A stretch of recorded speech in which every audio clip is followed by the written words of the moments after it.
ఓం శ్రీ గురుభ్యో నమ. పంచరణముఖోద్భూతాన్ పంచాక్షరమనూపమాన్ పంచసూత్రకుతో వందే పంచాచార్యాన్ జగద్గురు. ఓం శ్రీ గురుభ్యో నమ. హరః ఓం.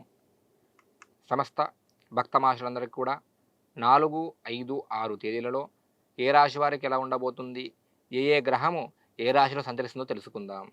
మరి ముందుగా చూసుకున్నట్టయితే వృషభ రాశిలో గురుగ్రహం యొక్క సంచారము, మిథున రాశిలో కుజుడు, కన్యా రాశిలో బుధుడు, కేతువు, రవి, మరి తులారాశిలో శుక్రుడు, చంద్రుడు, కుంభరాశిలో శని, మీనరాశిలో రాహుగ్రహం యొక్క సంచారం నడుస్తూ ఉంది. ఈ యొక్క సంచారాన్ని బట్టి ఏ రాశి వారికి ఎలా ఉండబోతుందో తెలుసుకుందాం.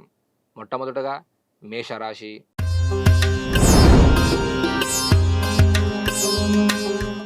మేషరాశి వారికి అన్నిటా అభివృద్ధి ఉంటుంది. అనుకున్న విధంగా లాభాలు చూసుకుంటారు. ప్రతి పనిలో కూడా సానుకూలత ఉంటుంది. మంచి పేరు సంపాదించుకుంటారు. సమాజంలో గౌరవాన్ని దక్కించుకుంటారు. అదేవిధంగా సుఖ నిద్ర, విందు భోజనం కూడా చేసే అవకాశం అధిక మొత్తంలో ఉంది. తదుపరి వృషభ రాశి.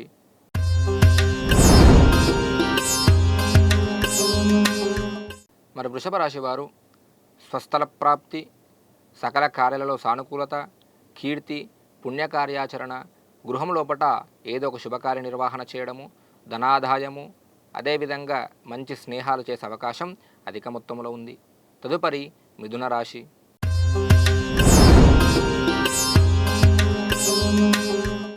మరి మిథున రాశి వారికి మనశ్చింత, మానసిక ఆందోళన, భయాందోళన, భయము, వాత సంబంధిత సమస్యల వల్ల కొద్దిపాటి సమస్యలు ఎదుర్కోవడము, ఆరోగ్యం అనేది క్షీణించిపోవడము, అందువలన ఆరోగ్య సమస్యలు అధికంగా వచ్చే అవకాశం అనేది కనబడతా ఉంది. తదుపరి కర్కాటక రాశి.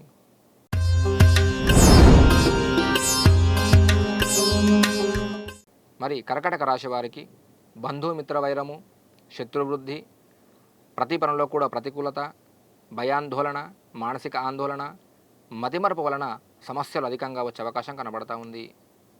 తదుపరి సింహరాశి.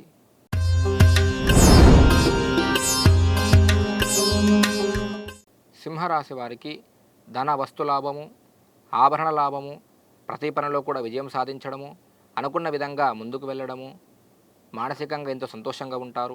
పేరు ప్రఖ్యాతలు కూడా రాణించే అవకాశం అధిక మొత్తంలో ఉంది.